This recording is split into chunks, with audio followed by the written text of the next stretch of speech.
Assalamualaikum warahmatullahi wabarakatuh. Selamat siang saudara pencari keadilan. Saya Rohman akan menjadi host dalam bincang singkat kali ini. Kita akan membahas mengenai permasalahan yang sering sekali terjadi di masyarakat Indonesia, khususnya masyarakat menengah ke bawah.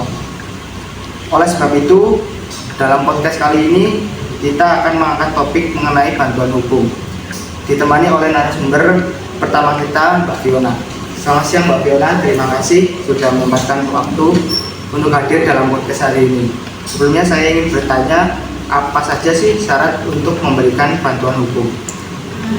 Jadi dalam pemberi bantuan hukum harus memenuhi beberapa syarat seperti berbadan hukum, terakreditasi berdasarkan Undang-Undang Nomor 16 Tahun 2011, Bab 4 Pasal 8, memiliki kantor atau sekretariat yang tetap, dan memiliki pengurus serta memiliki program bantuan hukum. Oke, lalu apa saja sih hak dan kewajiban pemberi bantuan hukum? Untuk haknya itu seperti melakukan rekrutmen terhadap advokat, paralegal, dosen, dan mahasiswa fakultas hukum, dan melakukan pelayanan bantuan hukum. Lalu, untuk kewajibannya seperti melaporkan kepada Menteri tentang program bantuan hukum, melaporkan setiap penggunaan anggaran negara yang digunakan untuk pemberian bantuan hukum berdasarkan undang-undang.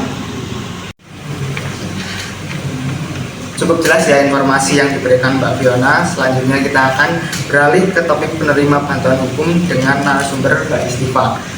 Selamat siang Mbak Istifa. Sebelum beranjak ke pertanyaan khusus, saya akan bertanya mengenai siapa saja sih yang berhak menerima bantuan hukum. Jadi adapun pihak-pihak yang berhak untuk mendapatkan bantuan hukum menurut undang-undang yaitu masyarakat yang tidak mampu, terutama untuk perempuan, anak-anak, dan penyandang disabilitas. Kemudian, apakah ada hak dan kewajiban bagi penerima bantuan hukum? Tentunya ada, Mas. Untuk haknya sendiri, antara lain hak untuk mendapatkan akses terhadap bantuan hukum secara adil, memperoleh nasihat hukum yang berkualitas, terlibat aktif dalam pengambilan keputusan, dan lain sebagainya. Dan untuk kewajiban bagi penerima bantuan hukum sendiri adalah harus mematuhi peraturan hukum yang berlaku, bekerja sama dengan pengacara, dan memberi informasi yang akurat. Oke, terima kasih Mbak Istifa atas informasi terkait dengan penerima bantuan hukum. Kita akan ke topik selanjutnya, yaitu mengenai dengan pelaksanaan bantuan hukum. Dengan Mbak Santi di sini, apakah Mbak Santi sehat dan bisa memberikan informasi sedikit mengenai pelaksanaan bantuan hukum? Ya, di sini setidaknya ada 3 pelaksana bantuan hukum. Yang pertama adalah dosen.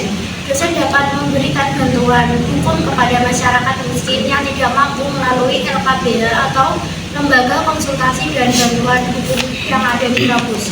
Yang kedua ada advokat. Advokat ini melakukan bantuan hukum di mana dalam memberikan bantuan hukum ini juga merupakan sebuah kewajiban dari advokat itu sendiri. Dan yang terakhir di sini ada paralegal, yaitu setiap orang yang berasal dari komunitas masyarakat atau pemberi bantuan hukum yang telah mengikuti pelatihan paralegal.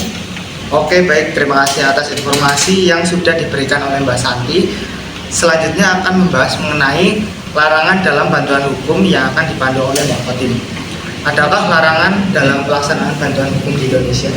Tentunya ada larangan pada bantuan hukum. Larangan tersebut yaitu pemberi bantuan hukum dilarang untuk menerima atau meminta pembayaran dari penerima bantuan hukum atau pihak lain yang terikat dengan perkara yang sedang ditangani pemberi bantuan hukum. Karena dana pelaksanaan bantuan hukum telah disediakan oleh pemerintah maupun dari sumber dana lain yang sah dan tidak mengikat. Wah, ternyata dalam bantuan hukum terdapat larangan juga ya. Dari keempat topik di atas pastinya memberikan informasi serta edukasi kepada masyarakat Indonesia yang merasa kurang pengetahuan mengenai cara berpekala. Oleh karena itu, semoga podcast kali ini bermanfaat bagi yang menonton. Kita akhiri untuk topik bantuan hukum kali ini. Semoga sehat selalu. Wassalamualaikum warahmatullahi wabarakatuh.